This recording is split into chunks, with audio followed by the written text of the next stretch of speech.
அனைவருக்கும் வணக்கம். நான் உங்கள் ஏஎல்பி ஜோதிடர் சதீஷ் பேசுகிறேன். இப்போது 2024 ஆண்டிற்கான குரு பெயர்ச்சிக்கான ரிஷப ராசி ரிஷப லக்ன அன்பர்களுக்கான குரு பெயர்ச்சியின் மூலமாக அவர்களுக்கு என்ன விதமான பலன்களை அடையவிருக்கிறார்கள்னு பார்க்க போகிறோம். பொதுவாக இந்த மேசத்துலேருந்து ரிஷபத்திற்கு இப்போது குரு பகவான் பெயர்ச்சி ஆகிறார். இப்போ ரிஷபத்தில் இருக்கக்கூடிய இந்த குரு என்ன செய்கிறாரு, இந்த ரிஷப லக்ன ராசிக்காரர்களுக்கு அவருடைய லக்னத்திலே இருக்கிறார். ஸோ அவங்கக்கிட்டே அங்கேயே உட்காந்துருக்கிறார். லக்னத்திலே இருந்து 3 விதமான பார்வைகளை 3 வீட்டை பார்க்க போகிறார். அப்போ ரிஷப லக்னக்காரர்களுக்கு அவர் பார்க்கக்கூடிய முதல் வீடாக 5வது வீடும், 2வது பார்வையாக 7வது வீட்டையும், 3வது பார்வையாக 9வது வீட்டையும் பார்க்க போகிறார். இப்போது அவருடைய முதல் பார்வை எங்கே விழுகுதுன்னா அவங்களுடைய 5வது வீட்டில் விழுகுது. இந்த முதல் பார்வையால் இந்த ரிஷப லக்னம் ரிஷப ராசிக்காரர்களுக்கு என்ன மாதிரி பலன் கிடைக்குதுன்னா, இதுவரை குழந்தை பாக்கியத்திற்காக காத்து கொண்டிருப்பவர்களுக்கு இந்த குரு பெயர்ச்சி மூலமாக குழந்தை பாக்கியம் உண்டாகும். புரியுதுங்களா? குழந்தை பாக்கியம் உண்டாகும்.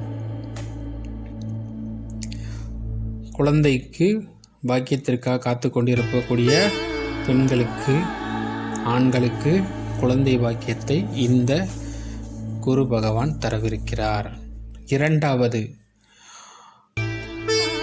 உறவுகள் மேம்படும். கணவன் மனைவிக்குள்ள அந்யுன்யம் பெருகும். நட்புணர்வு பாராட்டுக்கள் அதிகமாகும்.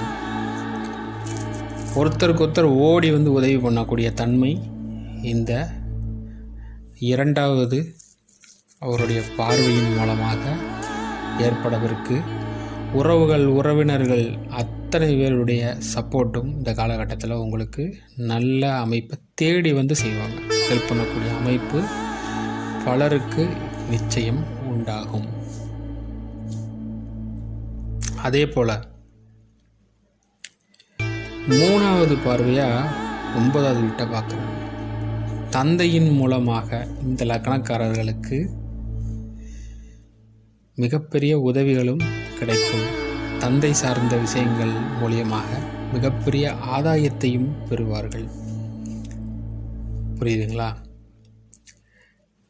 இப்போது இந்த 3 பார்வைகளையும் வச்சு பார்க்கும்போது என்ன சொல்ல வர்றாங்க அப்படின்னா, கணவனோ மனைவி திருமணமானவர்களாக இருந்தால் கணவன் மனைவியாக, குழந்தைகளும் இருந்தால் குழந்தைகளோடு சேர்ந்து, ஒரு மிகப்பெரிய குடும்பமாக இருக்கிறவங்களுக்கு குழந்தை பிள்ளைகளோடு இருக்கக்கூடிய குடும்பஸ்தர்களாக இருந்தீங்கன்னா இஷ்ட தெய்வ வழிபாடு பண்ணுங்க. இஷ்ட தெய்வம்னா என்ன சார்? ஒன்றும் கிடையாது. உங்களுக்கு எந்த தெய்வம் பிடிக்குதோ அதான் இஷ்ட தெய்வம்.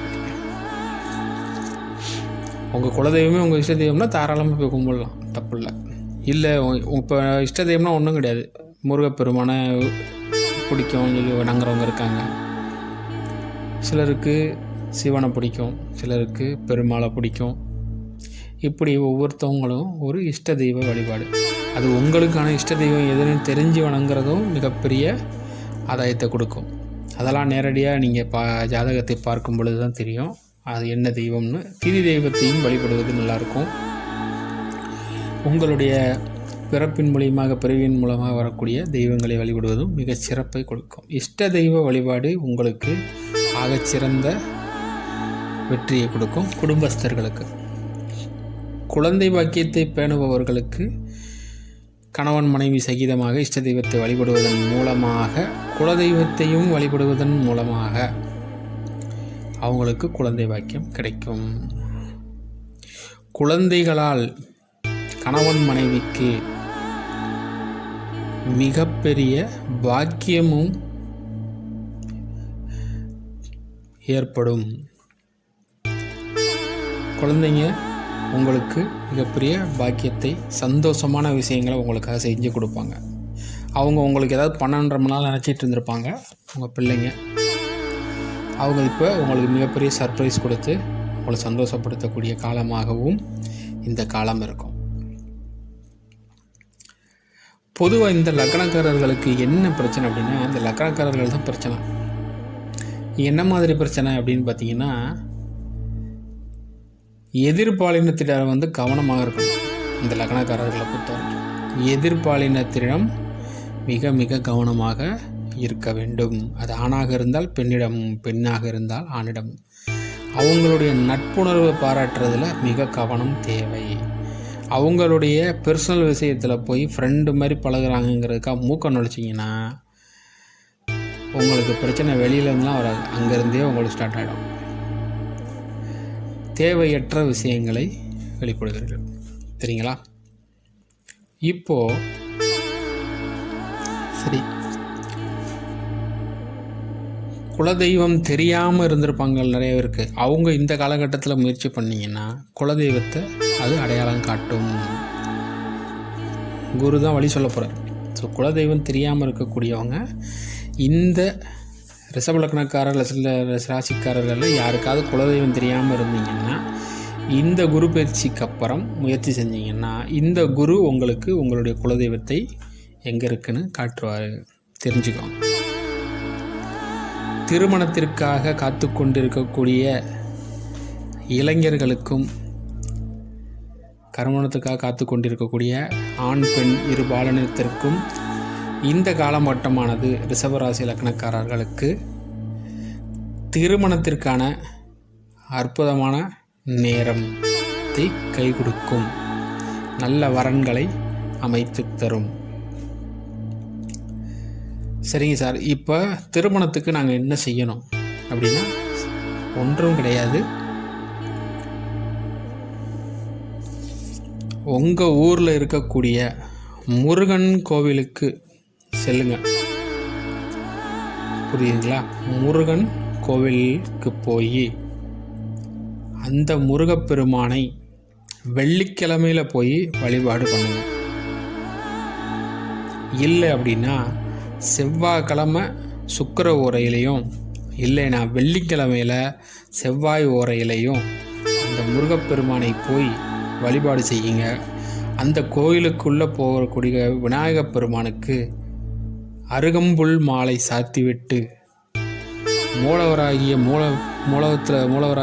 முருகப்பெருமானை சென்று வழிபாடு செய்வதன் மூலமாக உங்களுக்கு திருமண வாக்கியத்திற்கான அமைப்பு உண்டாகும். புரியுதுங்களா? போய் வழிபாடு பண்ணுவதன் மூலமாக உங்களுக்கு திருமணம் கைகூடும். சரிங்க. தந்தையின் மூலமாக மிகப்பெரிய ஆதாயம் எங்களுக்கு கிடைக்கணும்னா என்ன சார் செய்கிறது? தந்தையின் மூலமாக உங்களுக்கு ஆதாயம் கிடைக்கணுமா? உங்கள் ஊரில் இருக்கக்கூடிய கருப்புசாமியை போய் வழிபாடு பண்ணுங்க. புரியுதுங்களா? வெள்ளிக்கிழமை குரு ஓரையில் போய் அந்த கருப்பசாமியை வழிபாடு பண்ணுங்க. இல்லை அப்படின்னா வெள்ளிக்கிழமையில் குரு ஓரையில் போய் நல்ல எண்ணெய் வாங்கி அந்த கோயிலுக்கு தானமாக கொடுங்கள் கருப்பசுவாமிக்கு. புரியுதுங்களா? இதை செய்யலாம். இது உங்களுக்கு நல்ல அமைப்பை ஏற்படுத்தி தரும். அதே போல் குலதெய்வ கோயிலுக்கு உதவிகள் செய்வதன் மூலமாக உங்களுக்கு குலதெய்வ அருள் கிடைத்து குழந்தைகளினுடைய முன்னேற்றத்திற்கு மிகப்பெரிய அருள் பாலிக்கும் உங்களது குலதெய்வம். குலதெய்வ வழிபாடு கண்டிப்பாக இந்த லக்னக்காரர்கள் பண்ணுங்கள். பல விதங்களில் உங்களுக்கு அது பக்கபலமாக இருந்து உங்கள் உங்களுடைய குலதெய்வம் உங்கள் குலத்தை செழிக்க வைக்கும். ஸோ இதை எல்லோரும் கவனத்தில் எடுத்துக்கோங்க. இந்த லக்னக்காரர்களுக்கு கவனமாக இருக்க வேண்டியது எதிர்பாலினம்தான். ஸோ அதை மட்டும் கவனத்தில் எடுத்துக்கோங்க. அந்த விஷயத்தில் மட்டும் ரொம்ப கேர்ஃபுல்லாக இருங்க. உங்கள் மனதுக்குள் எழக்கூடிய அந்த தேவையற்ற உணர்வுகளை, தேவையற்ற சிந்தனைகளை அகற்றுங்க. கோமாதா, கோசாலைகள், அந்த முருகன் கோவில்லே நான் சொன்னேன் பார்த்தீங்களா,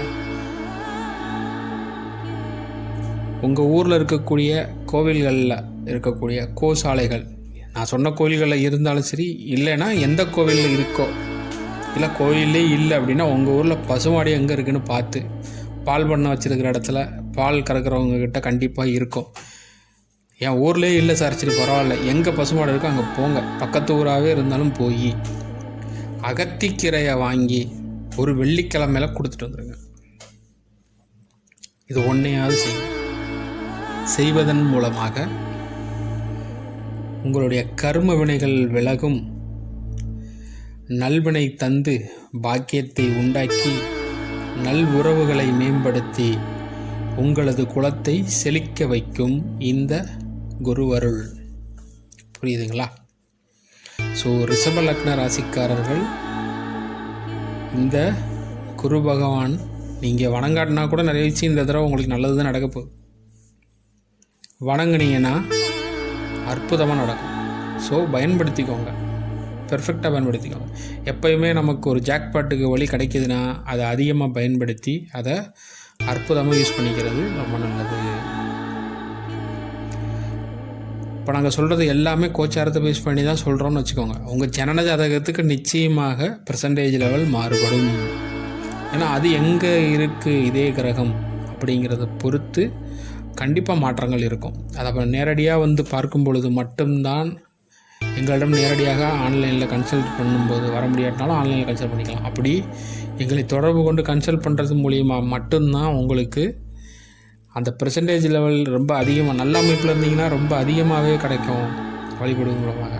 அட்லீஸ்ட் இதை வழிபாடு செய்வதன் மூலியமாக என்ன நடக்கும் அப்படின்னா, நன்மைகள் அதிகமாக நடக்காட்டினாலும் தீமைகள் நடப்பதை நம்மளால் தவிர்க்க முடியும். நமக்கு கெடு பலன்கள் ஏற்படாமல் நற்பலன்களை அதிகப்படுத்துவதற்கு இது மிக மிக பலனை தரும். அதை தான் நான் சொல்ல வரேன்.